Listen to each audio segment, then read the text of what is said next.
the Above Average Podcast. I'm your host, Lake, and with me as always is my co-host, Tanim. Tanim, how you doing? Not bad, and you? Pretty good, pretty good. So I had an epiphany. Nice. So all this needs to be given with context and due credit. Remember RRR? No. Of course I do. All right. So okay, yeah, obviously. RRR, massive Tollywood hit, not Bollywood, because it's in Telugu and not in Hindi. It was, massive smash hit, and for me it was an introduction to Indian cinema generally, with all of its cliches of love stories, genre bending, anti-colonial stuff, and random musical numbers thrown in there, and just ridiculous act. And so me, I'm a white guy, that's my first exposure to real exposure to Bollywood, even though I'm a guy who likes movies. What about you? Was RRR your first Indian movie? Definitely not. Seeing how I did grow up watching Hindi movies. Oh, okay, yeah. I mean, it's on par. I don't know how it got super buzzed into North America, but I mean, it's good that it did. No, yeah, it really. I don't know how it happened, but yeah, no, it was pretty great. And but one thing I did learn about it was India has America has one film industry, and India has many. There's Yes. RRR isn't even part of Bollywood, the Hindi language cinema based in Mumbai. It's a completely different film industry based in Hyderabad. Yep. And so did you watch I don't know what it's like. Your family, I assume, speaks Bengali. Do you have your own cinema separate from the Hindi language? We do, yeah. Cinema in Mumbai? Or? I don't know where it's located, but they definitely have their own subculture, Bengali films. But yeah, they're similar to Hindi films and RRR. Okay, yeah. It's the same kind of everything's a musical, action is ridiculous, that everything is dubbed for some reason. Everything is over the top, extreme. Okay, yeah. Good. I think we as a culture in the West have shown a desire for over the top, a return to over the top from gritty realism. Right. I mean, it's done so that it covers all the bases. Yeah, definitely. And so that's my introduction to the genre, and I'm not alone on this. And another YouTuber, Patrick H. Willems, check out his video. He did this thing where he loves movies and decided it was a damn shame that he hadn't been exposed to Indian cinema really. So he clarifies that obviously Indian cinema is not just Mumbai based Bollywood, but it's so expansive he kind of has to narrow in. So he wanted his Indian friend to give him a crash course Bollywood cinema, someone who had never seen Bollywood movies before. What 8 movies would his friend recommend to give him a crash course on the pacing, the tropes, the history of Bollywood cinema, identifying the stars and the distinctive directors and that sort of thing. And we're actually not going to do that with Bengali cinema with you and me, but actually that might be a good idea at some point. Lake gets introduced to Bengali cinema. Side note, I found out Bengali cinema and Telugu cinema are both called Tollywood. Nice. With a T. Tollywood as it T as in Telugu for Telugu cinema, but T as in there's a neighborhood in Kolkata where they make Bengali language movies, and so it also starts with a T. So unfortunately, they're both called Tollywood. Bollywood's already taken. Yeah, yeah. Can't just do. Well, I guess you could do Hollywood for Kolkata. And anyway, I don't even think Indian film snobs like the blank wood Separation. Yeah. Well, or no, the portmanteau of something wood, yeah, because it makes it seem some people have said it makes it seem like it's a spin-off of Hollywood when it's not, it's bigger than Hollywood. Yep. So anyway, so where I was going with this is he said it's totally ridiculous to narrow it down, try and condense any tradition of filmmaking into a few movies. You would never do that with Hollywood cinema. And I thought, why don't we try? Why don't we try and make a list for someone who has no familiarity with Hollywood movies? well, I'm not going to say 10 movies because I can do whatever I want. Uh, But like what like small group of movies would we recommend to them to like give them a crash course in Hollywood cinema and it's like history. So that's what we're going to do.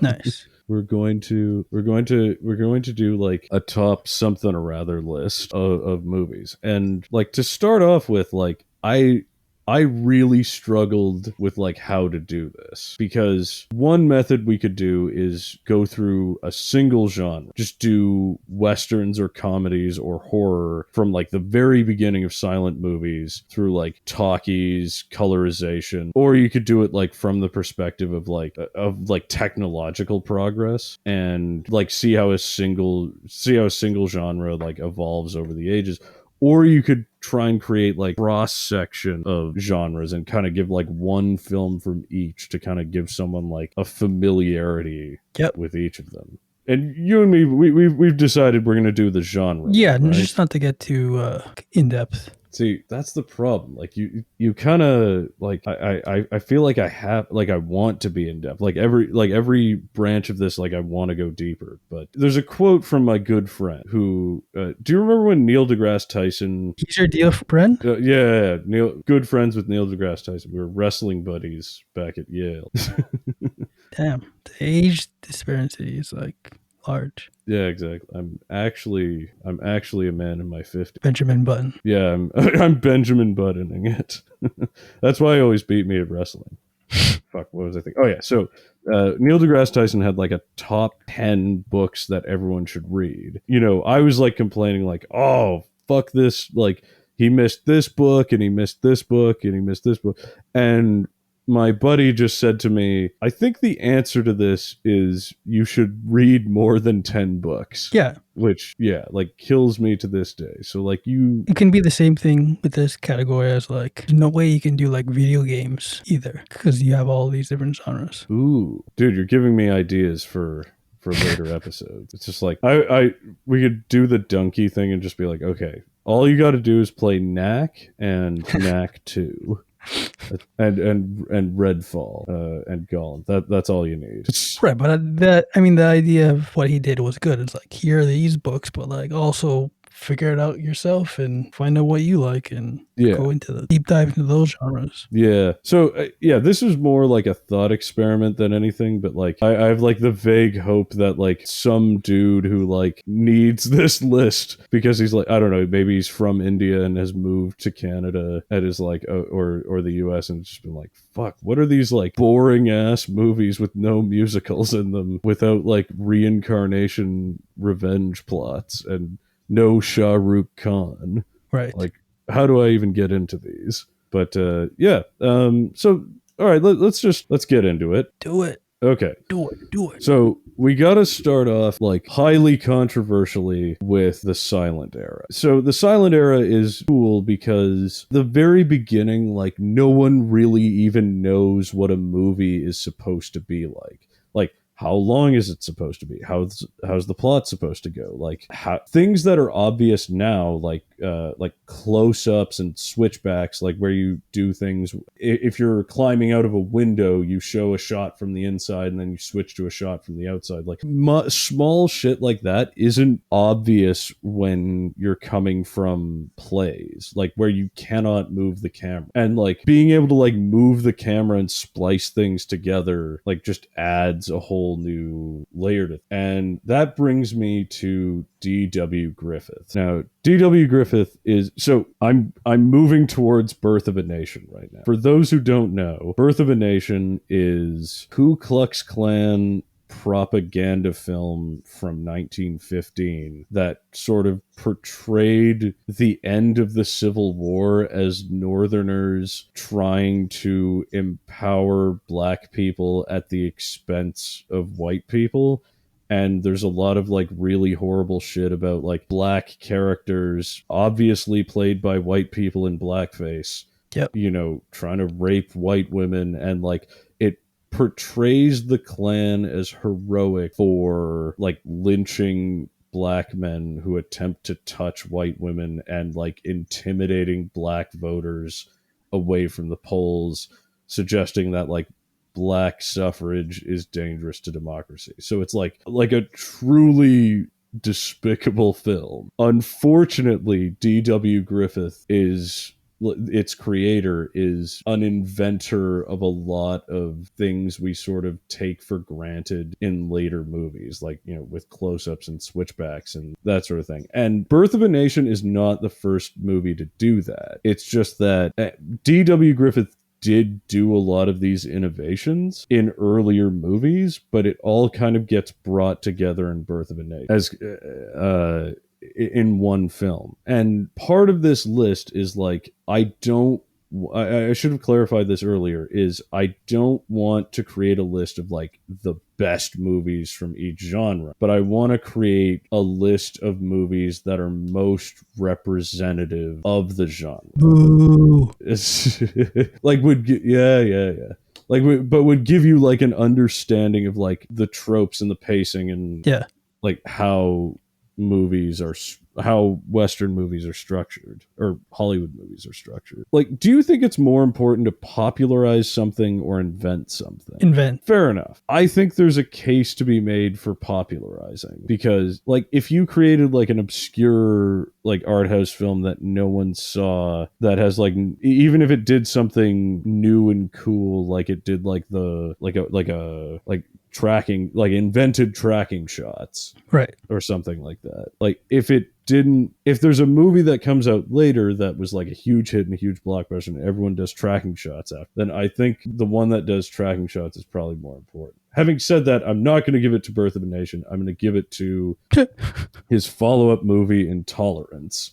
So Intolerance is like the movie he made after that, and it's like a historical epic where he uses all these things, but it's not about the Klan. So I'm gonna give it to Intolerance. It's probably like, it's one of the biggest, highest budget films of the silent era. Certainly one of the most ambitious. Honorable mention would probably go to Modern Times with Charlie Chaplin, which kind of it embodies the slapstick comedy of that era. When did Intolerance come out? That's like 1917. It's like, oh, it's 1960. So it's like immediately after Birth of a Nation, and it's a weird one. Like it's not really like it's a bunch of little vignettes instead of like a large overarching story. Right. So it's got like the St. Bartholomew's Day massacre in like the 1500s, the fall of the Babylonian Empire. Yeah, so it's a lot of stuff about Jesus. It's just like, it's a slightly less despicable movie than Birth of a Nation, but it's kind of a response to criticism about Birth of a Nation, because he's basically saying like, oh, you shitting on my racist movie is intolerant. So D.W. Griffith is dead. It's like all this shit is out of copyright. If you watch these movies, you're not giving him any money. Like he died in 1948, so like it's okay. It's okay. We don't. It's okay to watch it movies. You're not a racist. Yeah, like you can watch it without giving him money. Yeah, and him and but he's a D.W. Griffith is like a titan of like early cinema. He's very important. Like him and Charlie Chaplin and a few others like founded United Artists. So yeah. So I guess that's my time for that. But what's your pick for your silent era? Yeah, all mine are pretty simple. Definitely check out Chaplin, and my pick would be The Kid, one of his like trademark movies of that style. So yeah. Is it like a slapstick comedy? A lot of them are, but like it's got more of a story where he like finds a kid that's got abandoned and then like takes care of it. Oh, so it's not like it's not just like a series of sketches kind of thing. No. Okay. Interesting. I feel like we also have to like mention Buster Keaton, who's like the other kind of slapstick comedian of the era, and the practical effects of some of like their comedy sketches are actually pretty cool and hold up pretty well to this day. Fuck, what's the Buster Keaton film where he's like holding like rail tiles and he's like laying the track down in front of a train as it's moving? I don't know the name of it, but I know it. It's like one of his iconic like shots. Okay. Of him just building the track while the train's coming. Yeah, exactly. I'm like I'm just gonna Google where that's from and like edit out me Googling it, and ChatGPT, then AI. it's gonna look like I'm fucking amazing. Boop, boop, boop, boop. Yes, ChatGPT, write our script for us, please. Oh, it's called The General? All right. I think. Yeah, I think it's called The General. It is also about the Confederacy. So, yeah, 1915 to like 1920s or 1930s America was like really hideously racist. Not that like later eras weren't, but like there was like that the early 20th century was very much a low point, which, you know, it can't really be expunged from the movies that were made. Like there's kind of no getting around it. But those were the times. Yeah. Anyway, let's move on to the talkies. So good old days. The good old days of the talkies. No, of the silent era. Oh, okay. Yeah, we're out of the good old days of the silent era. We're going to the talkies. This one's kind of tough because it's very broad, but I think it has to be okay. So I have two choices for this. Also, define the talkies. Oh, sorry, yeah, the talkies. Okay, so like 1927 ish movies move from like being silent and like the dialogue kind of like appears in not subtitles, but like, you know, they'll say something and then a little card will pop out with what they say and then it'll go to the next scene. You know, by the late 20s, they start making films with dialogue and sound, and that's a huge deal. And so I want to recommend the movie Singing in the Rain, which is not of the era I'm thinking of. Singing in the Rain is a 1950s musical, which you should watch on its own, because like musicals, at least in Hollywood, were huge from like the 1950s to the late 1960s. They were like superhero movies or westerns. Like every movie was a musical. They were the blockbusters. Yeah, exactly. Yeah, like they were the hot shit. And so Singing in the Rain is not a talkie, like a black and white talkie from like the 30s. It's color film from the 50s. That's a musical with Gene Kelly and Debbie Reynolds. But what it's about is what the movie is about is it's about Hollywood's transition from silent film to sound film and kind of the difficulties of it all and the challenges. Women who people who have terrible voices that no one noticed previously suddenly have to speak in movies, so they start like overdubbing people. Like Mary Pickford, who is Canadian, was probably the biggest actress of the silent era, but kind of fell out of favor with the talkies because apparently her voice is just awful. I don't know if that's true, but that's like kind of the mythology around it. Yep. So yeah, Singing in the Rain is not of that era, but it's about that. Moving on, like I think the best, most representative film of that era is King Kong. King Kong is like a huge character in Hollywood mythology. Like if you see a giant gorillas like attacking New York City or giant monsters attacking New York City, is like a trope invented by that movie. It's really weird that became like a cliche, but did. So yeah, you got to watch King Kong. One of the most important. It has one of the most important legacies of films of that era, and like probably the most enduring legacy. And it also innovated things like stop motion animation, using miniatures at a different scale to like make shots you never could. So like, you know, there's like scenes of this giant gorilla on top of the Empire State Building getting attacked by fighter planes, which obviously you can't film that in real life because there's no giant gorilla and you can't like fire guns around the Empire State Building. So it's all kind of done in miniature, and obviously it's believable like to our eyes, but you know, it's kind of the beginnings of special at the effects. time. It was, yeah, given how like big King Kong is and how many times that movie has been remade, I think it's probably the most culturally important film of that era, early talkies kind of thing. yeah, I definitely have to agree. Okay. Also King Kong, but also to go back to your Singing in the Rain, I'd also add, even though it's in the 60s, I'd put West Side Story. Oh yeah, why is that? I mean, it's like a similar film to Singing in the Rain, just has that whole... It's like vibe of musical, but also like love story plus like two gangs competing against each other. And it's basically Romeo and Juliet. Yeah. Which, yeah, like if you're not familiar with like English literary tradition, like Romeo and Juliet is huge. Which, you know, like the doomed romantic partners from different Families, social circles whose families want to kill each other is, I think that's a pretty cross cultural story as well. Forbidden love, and you know, people just like people's families like murdering each other, but teenagers just want to bang. Feel like that's a tale as old as time. They want to bang through songs, though. Yes, yeah. Man, this is no touch. This is why this list is difficult, because like 50s to 60s musicals is a whole genre on its own. Like we don't really have like, there was no room to put that in a top 11 list, which is what this is going to be anyway. Right, but those two suggestions are like a yes basis for.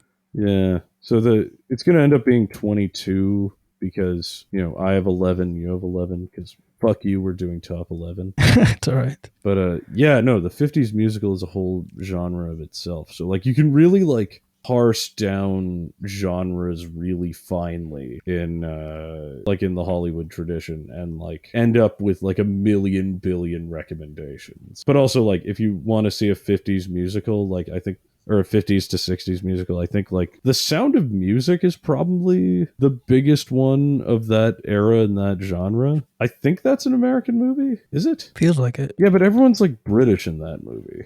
We're Googling it. Boop, boop, boop. Distributed by 20th Century Fox, country United States. All right, excellent. Oh, that's something else I wanted to talk about. We're limiting the scope of this list to American movies only. At least that's what I think we should do, because even though American cinema is like greatly influenced by Japanese and French and Italian, like especially Italian cinema, like I want to like I'm making it too broad already, so I wanted to like narrow the scope. But I feel like I have to mention at least two foreign film creators, which is Akira Kurosawa. Yeah. Who, Kurosawa is the best. Akira Kurosawa is a Japanese filmmaker, and his film Seven Samurai went on to influence like the Western movie The Magnificent Seven, as well as Star Wars and, you know, Martin Scorsese. His movies are hugely influential, but are not Hollywood movies. But also the spaghetti Western, which is like Western films, like cowboy movies, gunslinger movies made by Italians. Sometimes with American actors, like Clint Eastwood was big in these movies. And I think I wanted to put The Good, the Bad, and the Ugly in this list as representative of Hollywood Western movies, because it invents like, you know, the like the, you know, the whole like sound of the Western with with its soundtrack, and the gritty drifter played by Clint Eastwood. It's from that movie, but it's a fucking Italian movie, so I can't put it in the list. Too bad. But I'm kind of mentioning it anyway. So that was actually my pick. What? The Good, the Bad, and the Ugly?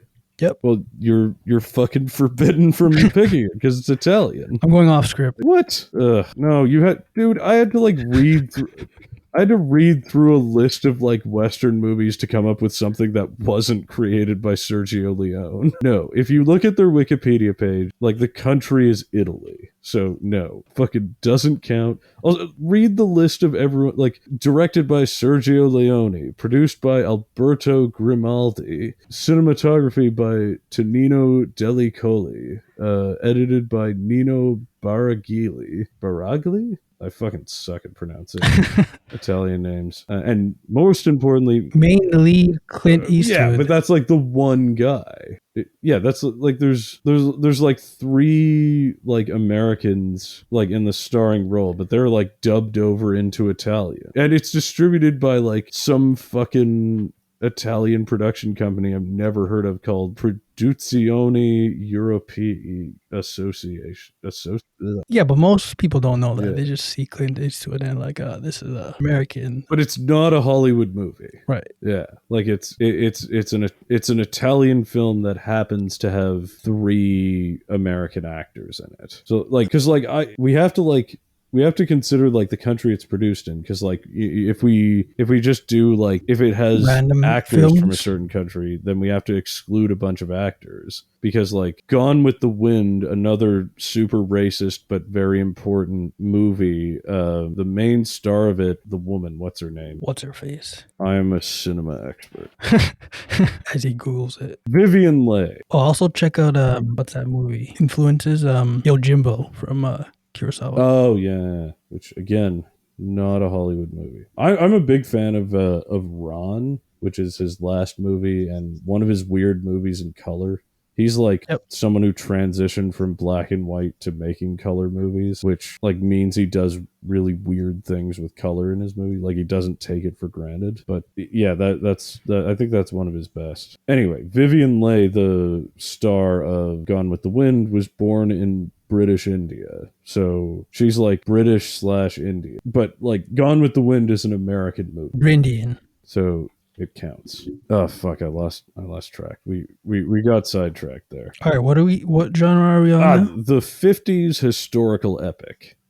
So like you got sidetracked. Kind of golden age Hollywood, Yul Brynner, Charlton Heston, that sort of thing. A lot of biblical epics from this era, but it's the first like movies in like that are super high budget, color. It's a whole genre on its own. A lot of it is like Roman or Egyptian era. So my pick for that is Ben-Hur, which is basically it's the story of it's the story of Jesus told from the perspective of someone else, but it's very much like, what do you call that? The togas and sandals movie? There might be another term. Toga.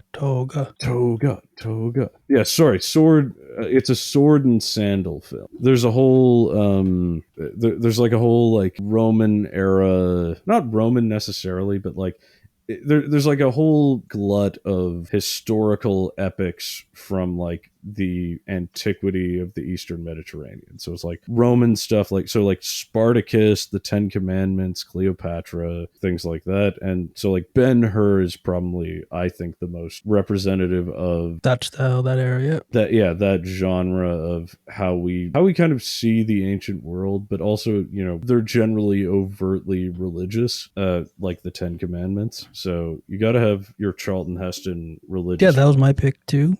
Ben-Hur or the Ten Commandments. The Ten Commandments is also fucking... They're all like 3+ 4 hours long. Like it's an insanely long movie. Yeah, 220 minutes with intermission. Which reminds me, Yul Brynner is so actually before that, I kind of wanted to talk about this. Kind of fills in the transition from black and white films to color films, like, and the use of Technicolor. The first movie to kind of famously do that is The Wizard of Oz. It's not the first color film, but it's an interesting movie because it's like first shot in black and white and then transitions to color. And the color film is like a whole spectacle. So instead of The Wizard of Oz, I'm choosing to like combine it all with the sword and sandal 50s historical epic. But then Tanim ripped off my idea and also picked Ben-Hur. Or the Ten Commandments. Yeah, which one is better? That's for you to decide. Like me or the audience? The audience. Oh, okay.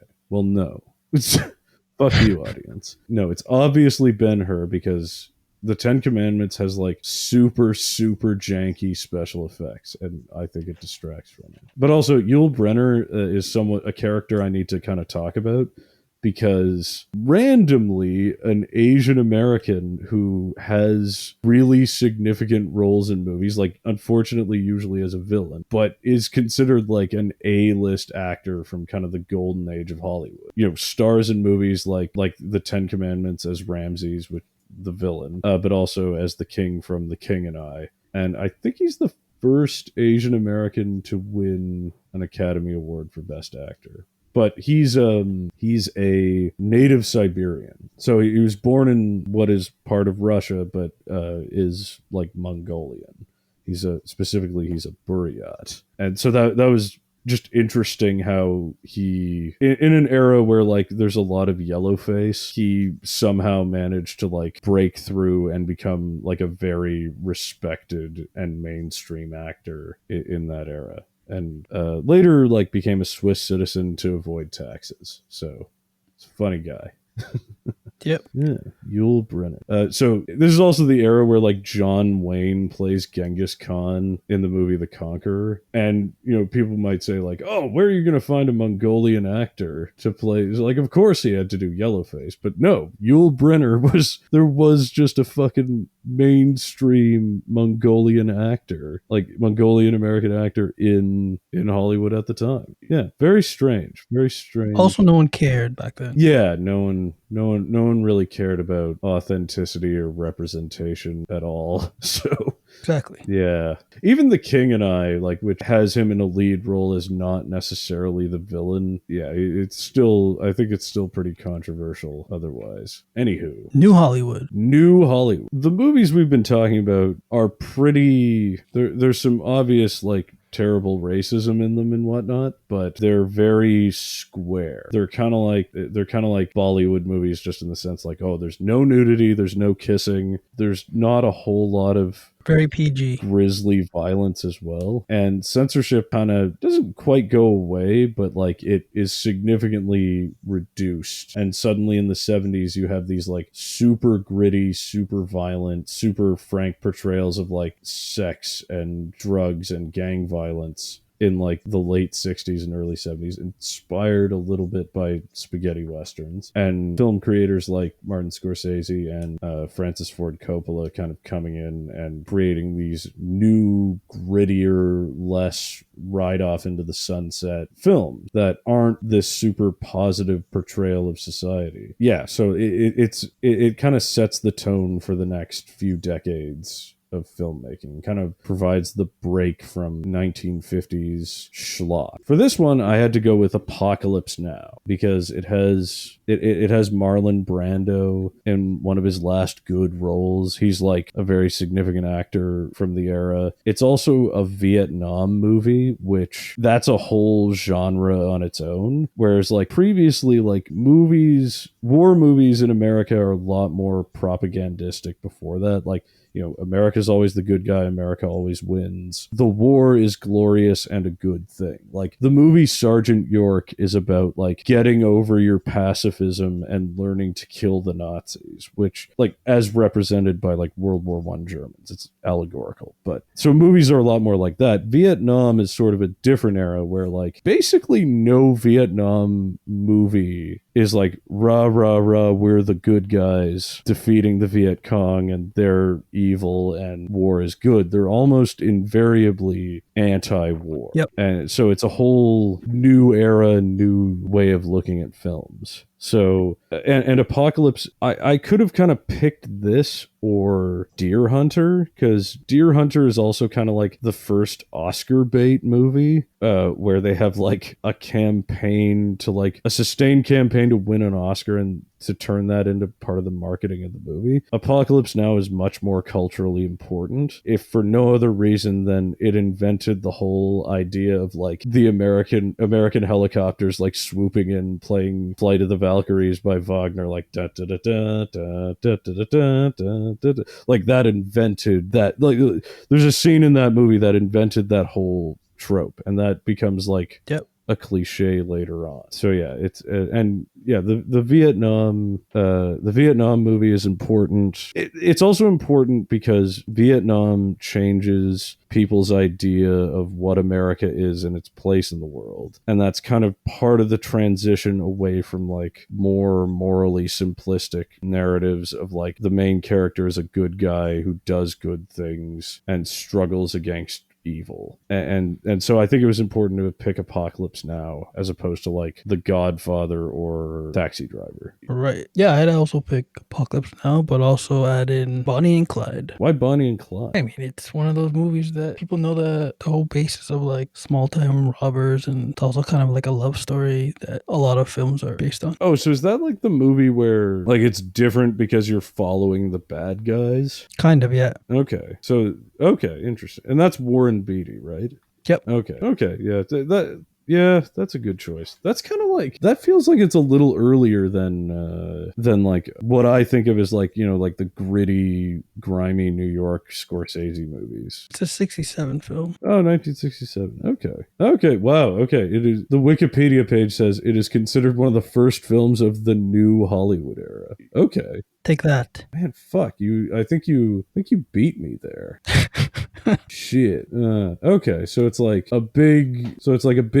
It's hot shit because the main characters are like the bad guys. Like they're the ones like robbing and killing. Right, you're rooting for the bad guys. Okay. Okay, that's interesting. All right, you know what? You win this one. In terms of it's got Gene Hack. Faye Dunaway.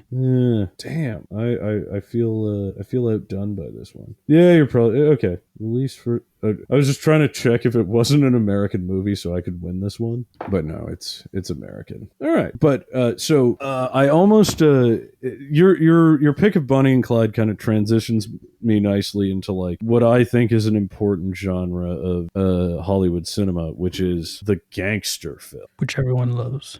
Which everyone loves, like from like the original Scarface to like the 1980s Scarface to American Gangster. So I want to define this as like it has to be like a proper like rise and fall narrative. The first part of the movie is like rags to riches, like escalating, like your life is now good because you're a gangster, and then at the end there's a downfall. You know, you either get caught or you die and go out in a blaze of glory. So my pick for it, instead of like The Godfather is probably like one of the more respected ones, but like it doesn't really have a rise and fall narrative until like part 2 kind of thing. And it's more like a deconstruction of the genre. Like, you know, the downfall is like moral instead of material, but like so anyway, my pick for it is Goodfellas. I had to insert a Scorsese film on this list. Goodfellas, I think, is like the best gangster film and kind of explains like the whole rise and fall of the Italian mafia generally, because it extends through like the whole history. Like it starts in like, you know, a little after their rise begins, like from the perspective of like one of their low level soldiers, that everything is great. How there was a huge conflict up until like the 70s. There was a huge conflict over whether or not the mafia would sell drugs, because drugs are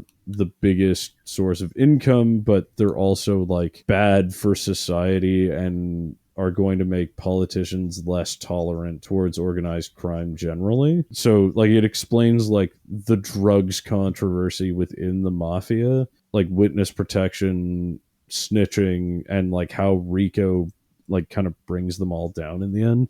So it's a good history of like of the American mafia generally, and then but then on top of that does like a rise and fall narrative of its main character, like kind of in parallel with the mob itself. Yep. So that's why I picked Goodfellas. Goodfellas is definitely something to watch, but I'm gonna go against you and put, you mentioned it, but like The Godfather as mine. Oh, you're not gonna shill for American Gangster?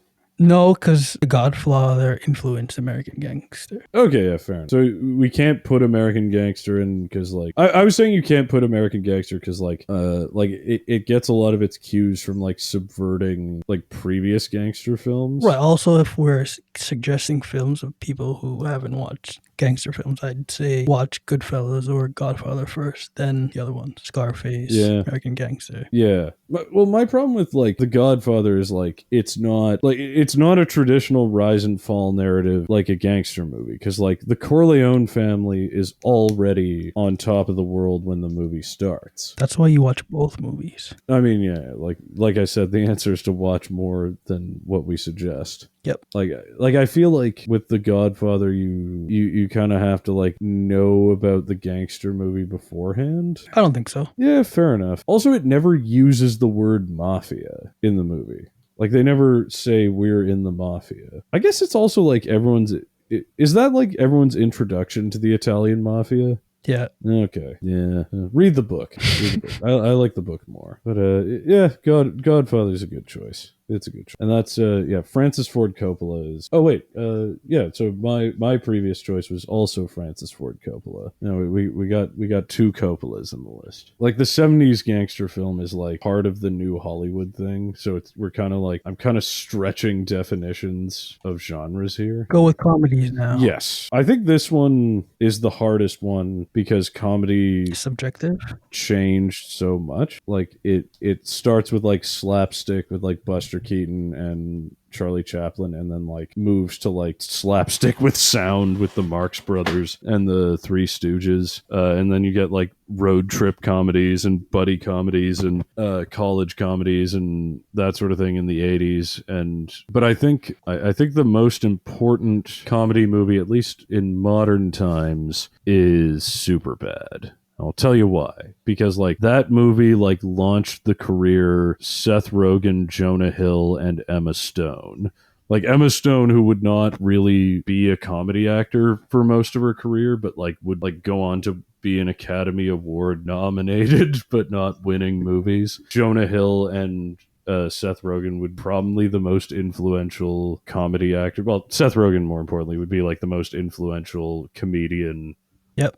In movies for like the next decade at least. But also it's like an introduction to like the raunchy teen sex comedy, which is a whole like cliche. Like the comedy about nerds trying to get laid is a whole trope within Hollywood cinema. So like again, it's not original by any means. It's not like the first comedy. It's not the first raunchy teen sex comedy. Like you probably give that to like Animal House is probably like Animal House or like Caddyshack are probably like big raunchy sex comedies that kind of started the genre as we know it. Yeah, I think I have to give it to Superbad just because like it introduced us to Seth Rogen, who's like very influential in comedy movies like right now. Nice. So I gave it to Superbad. Superbad definitely is one of those like iconic. Were they in like high school? I guess. Yeah, the whole thing is like they've like just graduated high school, and this is like their high school like their parties celebrating graduating high school, and there's like a whole tension and conflict about like both of them are gonna go off to different schools, and like right, their friendship is invariably going to change. It might not last because they're leaving, and that's like a whole like coming of age thing in Hollywood cinema, like you know what you do after you graduate, like going off to university, that sort of thing. So I think it's also important for that, like the coming of age aspect. Yeah, I'd say definitely in the '90s before Superbad was those movies were like the American Pie series shares that. But for comedies, I gotta give it to Anchorman just because of how quotable it is, and every big comedian or comic is in that movie. That's true. It's got like Paul Rudd, Steve Carell.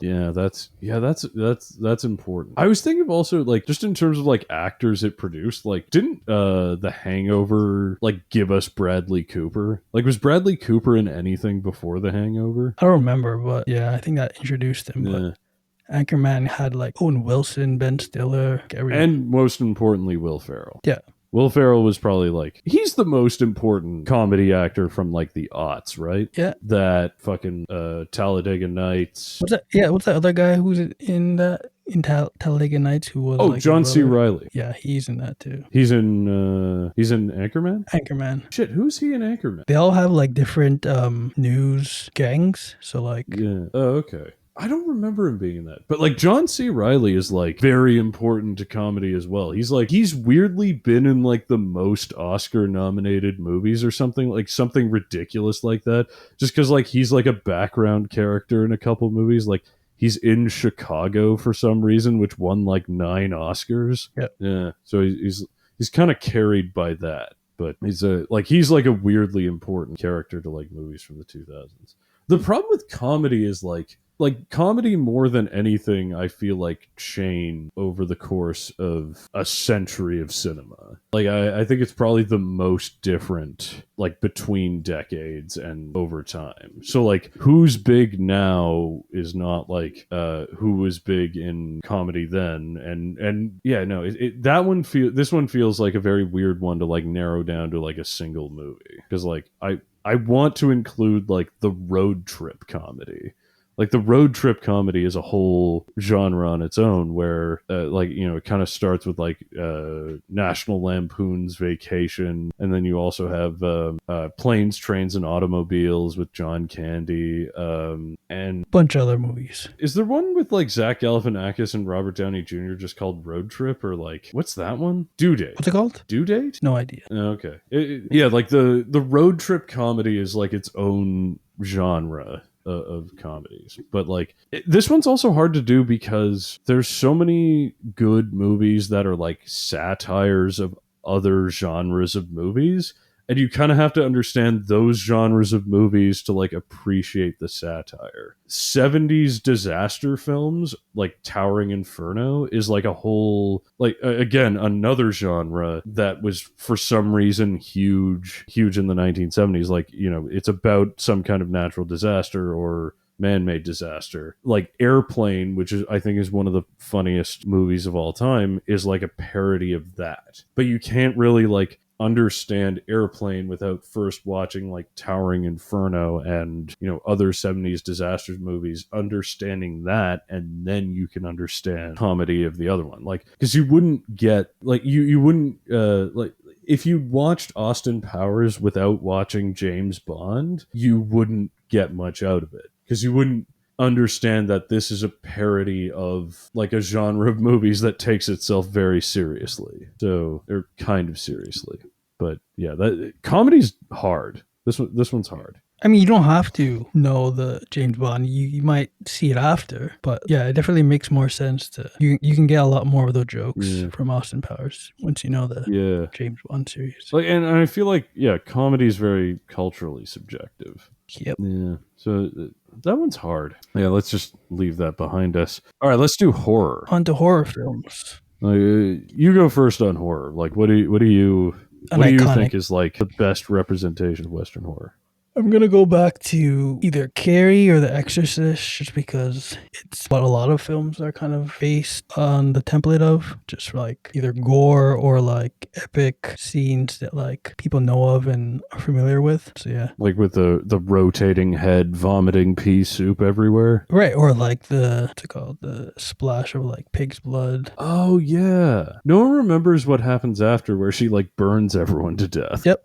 I was like, fair enough. Like, and that's like, Carrie is also like the first Stephen King movie, which is also like a whole cultural phenomenon. But I don't think it's like, I'm gonna have to disagree with you on this one, because like I don't think Carrie is representative of like what a typical Hollywood horror movie is, because there's not a lot of like there's not a lot of like horror cliches that come out of it necessarily, because Carrie isn't really like a typical horror monster. Like, she's the main character who kind of becomes the monster. Like, she's not being hunted or anything. So like I think it's like I think it's very different in that way. Right. It's not like a slasher type horror film. It's more of a like builds up the character and then she just kind of explodes. Yeah. Which, like, is that even horror? Or is that like revenge fantasy? My point being is like, I'm very much of the opinion that the subgenre of horror that is like quintessentially Hollywood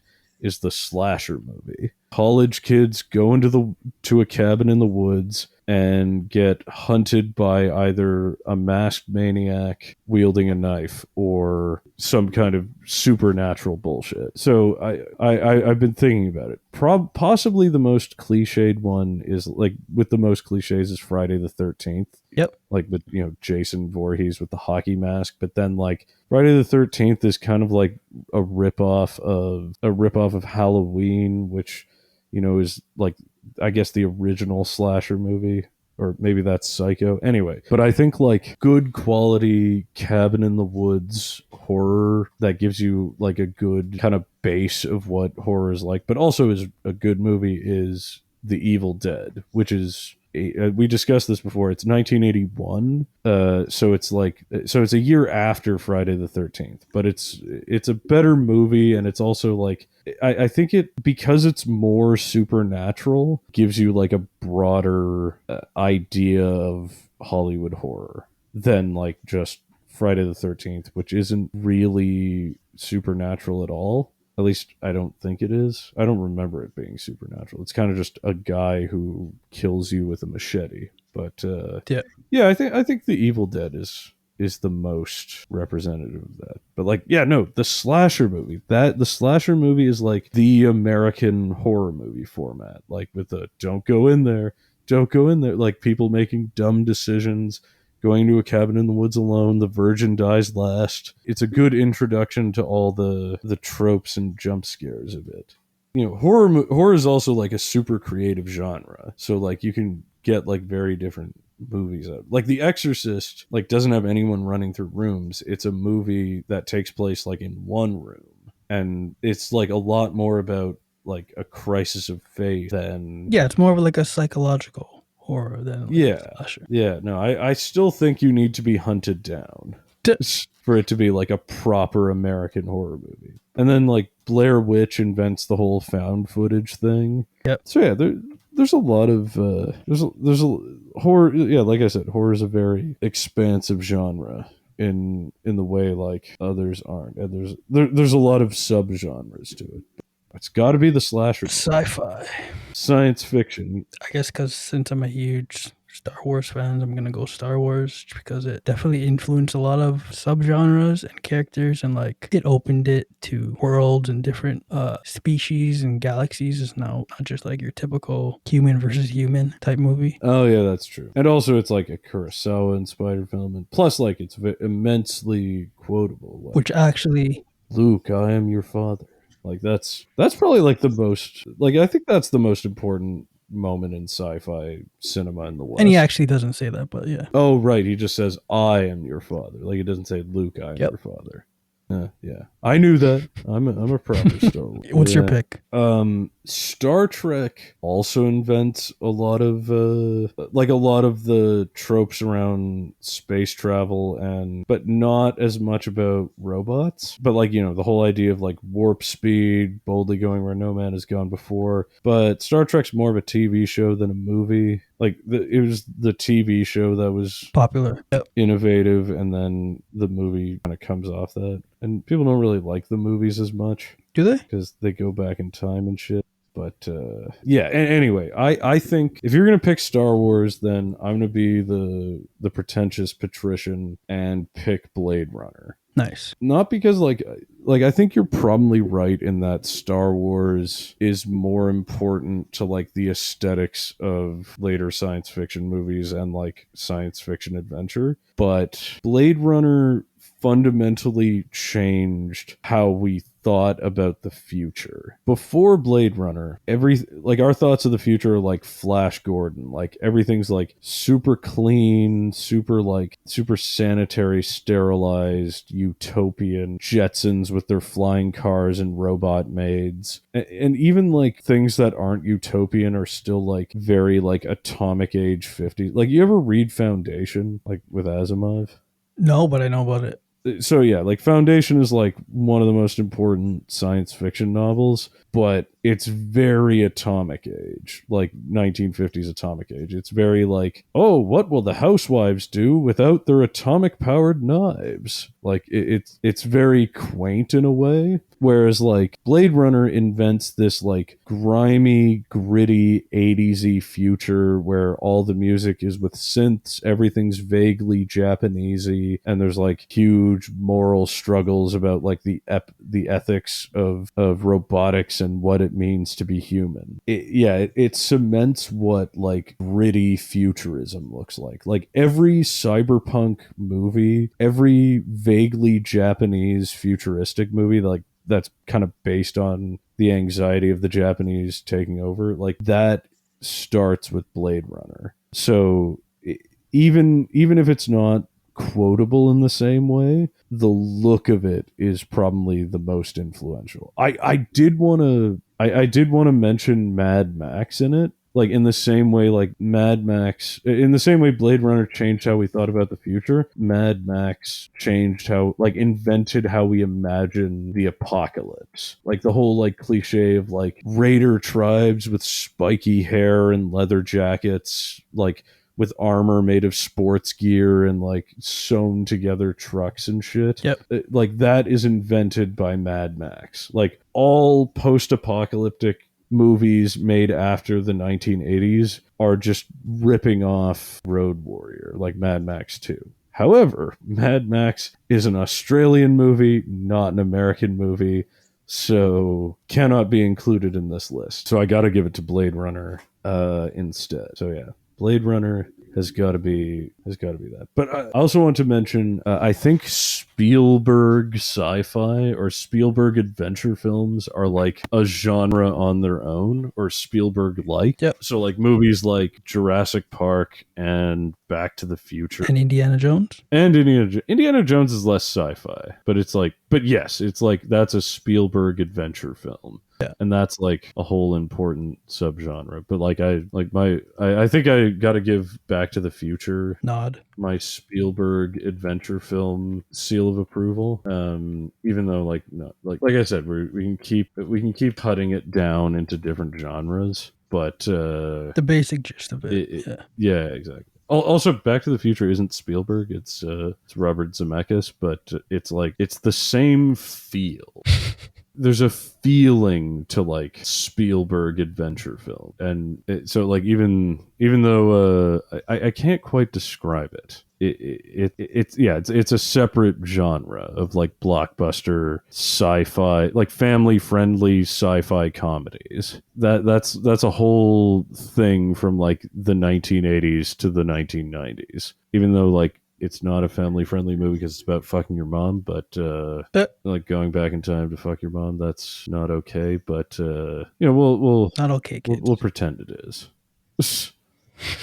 Watch Back to the Future, and I guess also Jurassic Park, that started our whole obsession with dinosaurs. Moving on to another obscure genre, the buddy cop. Buddy movie. cop. So the buddy cop movie is like a hallmark of Western cinema, like with two mismatched buddies going out to defeat crime, and like he's got the partner he's got the partner who's 1 week from retirement and then gets shot, and there's a wisecracking cop and a serious cop.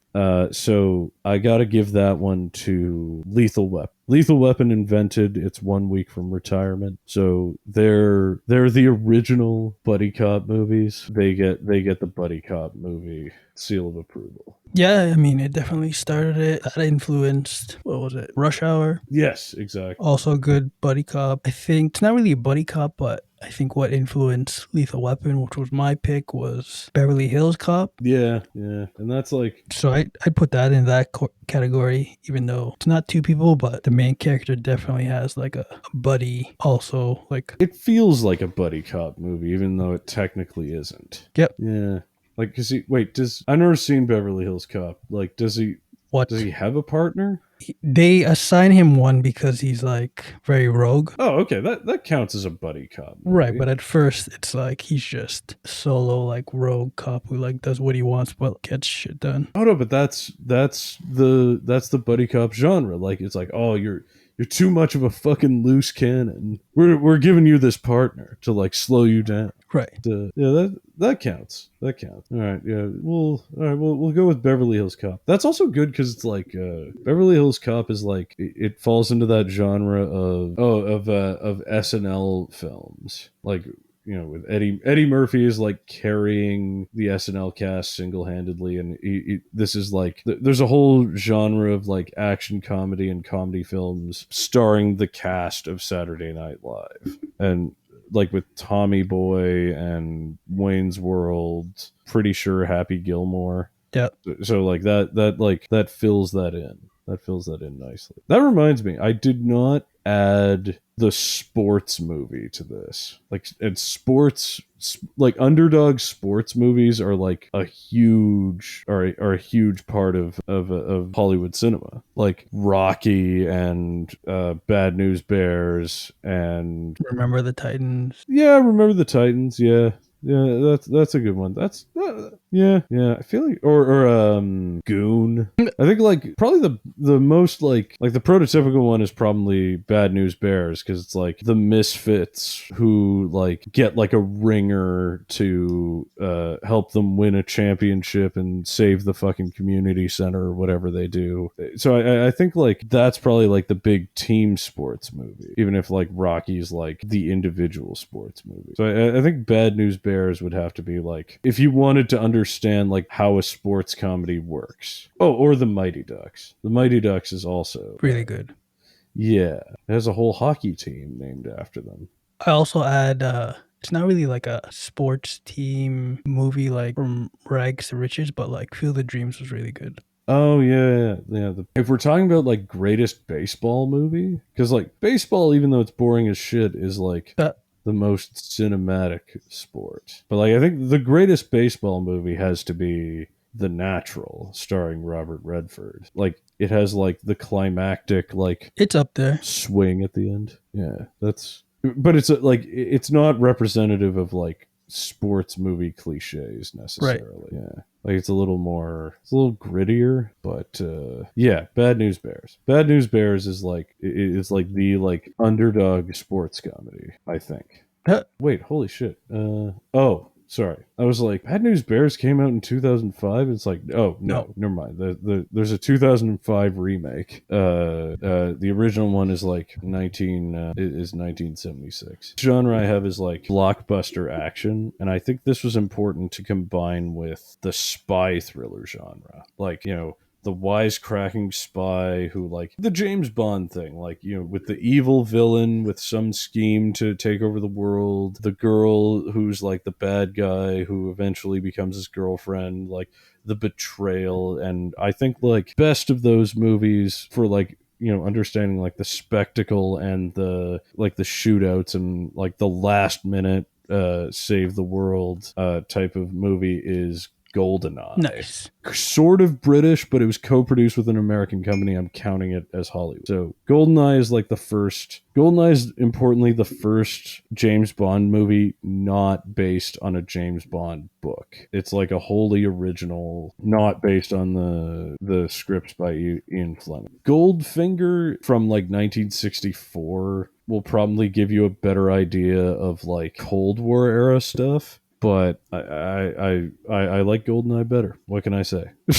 Definitely good. It's also like more importantly, it's like post Cold War. Like Goldeneye is the first of the post Cold War spy thrillers. If you want like Cold War era spy thrillers, like all the James Bond movies, but especially Goldeneye are probably the best ones. You know, fear of nuclear weapons and communists and, you know, gadget cars and shit. But like no, Goldeneye. Not Goldfinger, Goldeneye. I think it's also one of the first games that got transitioned to a video game. Yeah, no, Goldeneye, the video game, is also like hugely important, like for the first-person shooter video game. Like that was that an N64 game or was that any or Super? No, Nintendo? 64. Oh, okay, good. Goldeneye game. Yeah, I also recommend GoldenEye. Oh, okay. Yeah, you're not gonna go for Mission Impossible. No, I mean I'll add first Transformers just because that also kind of sparked like that whole new age of action films, and then that led to like a lot of toys and subgenres of categories, video games that follow that. We're talking about like are we talking about like Transformers from like the 80s or like Transformers like the Michael Bay movie?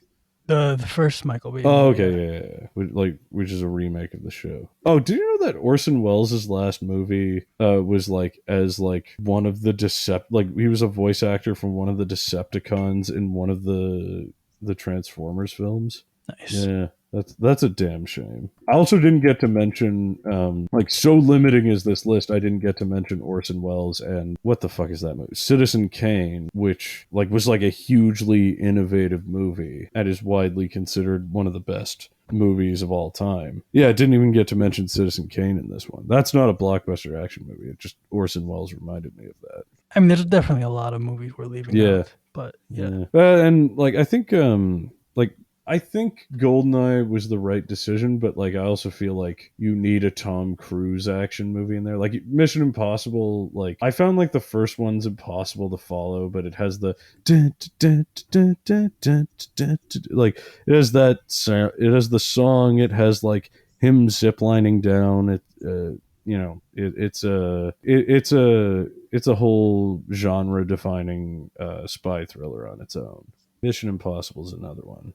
How we didn't even get to like get in like Pulp Fiction and all like the postmodern non-linear films that come later.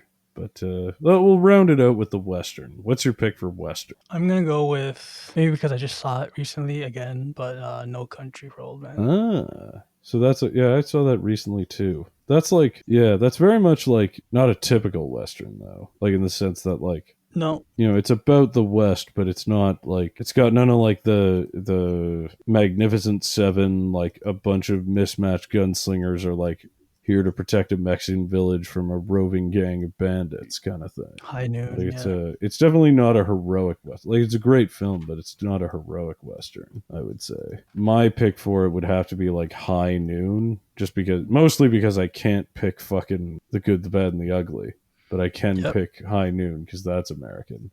But like that's like, you know, U.S. Marshal defending a small town from invading enemy gunslingers kind of thing. So I think, and you know, they have like a duel in the center of town at noon. So at high noon. So I think High Noon has got to be my pick for the most representative Western Westerns. film, I think. Yeah, that one's tough. Like Westerns are like they're so big that like changes from like the silent era to John Ford to like Clint Eastwood and the Spaghetti West. Kind of unfortunate, but yeah, I think that's a good pick. We also didn't have like Disney or animated films, Fuck, you're right. There's so but that's like a whole nother yeah.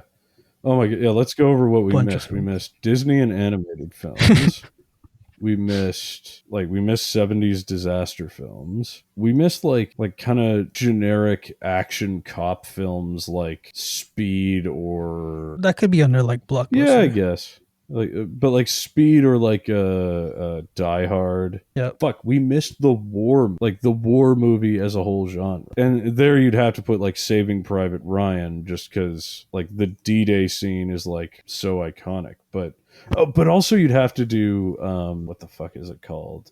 Full Metal Jacket because every single military movie after Full Metal Jacket has to have a scene with a hard ass drill instructor Yep. because that one is just so good and no one everyone tries to replicate it. Like in every single movie there's a hard ass drill instructor scene where like they go through boot camp, like Forrest Gump, Hacksaw Ridge, Jarhead, but like nothing kind of beat Arlie Ermey's performance in Full Metal Jacket. Like partly just because like he was an actual honest to god Marine Corps drill instructor they brought onto the film to consult, and then he just did it himself. But yeah, we missed war movies as a genre.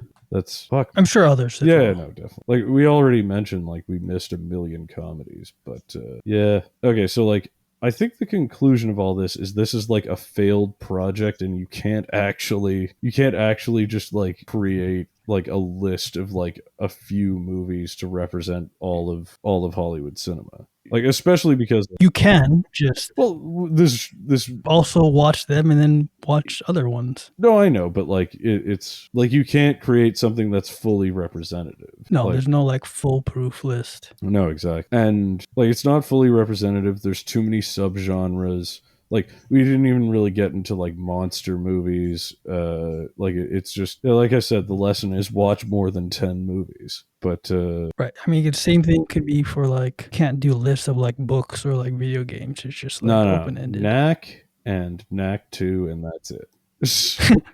That's all you need. So I am personally going to call the project a failure. But like in a good way. There's endless possibilities. Didn't even do rom-coms. Missed rom-coms entirely. Like, what the fuck? Like you'd have to do like Harry Met Sally with the I'll have with cheese having or something like that. But yeah, no, it's or the White Savior movie. For your favorite movies, the dance ones, like Step Up. Oh Christ! Yeah, the 80s ski movie where like we gotta save the fucking community center with a ski contest with this fucking jock. Apparently that's a whole thing on its own. But all right, yep. Sorry you had to listen to all this. This didn't work. But but thank you for listening anyway. Your epiphany led us astray. Yes, it did. I didn't limit the scope. Also, I have no fucking idea how like Patrick Willems like narrowed it down to so few movies. He also got to go to India for that video, which I did not. I do not have the budget. So yeah, watch his video. That's but I'm sure like anyone who's a fan of Indian cinema will all similarly tell you it's like super limiting to have that few films represent like 100 years of movies. Plus, all those films are like 3 hour plus. Indian movies? Yeah, they're very long. Oh fuck! Do you watch them in like 2 sittings or like how does that? You should, but most people don't. It's like what's that movie Scorsese did that was like super long?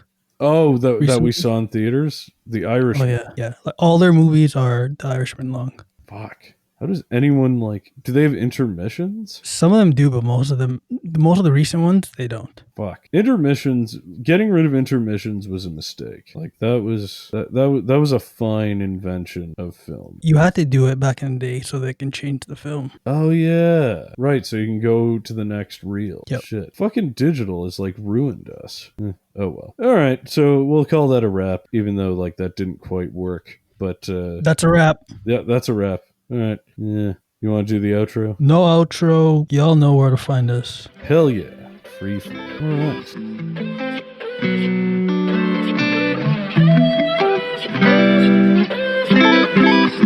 right.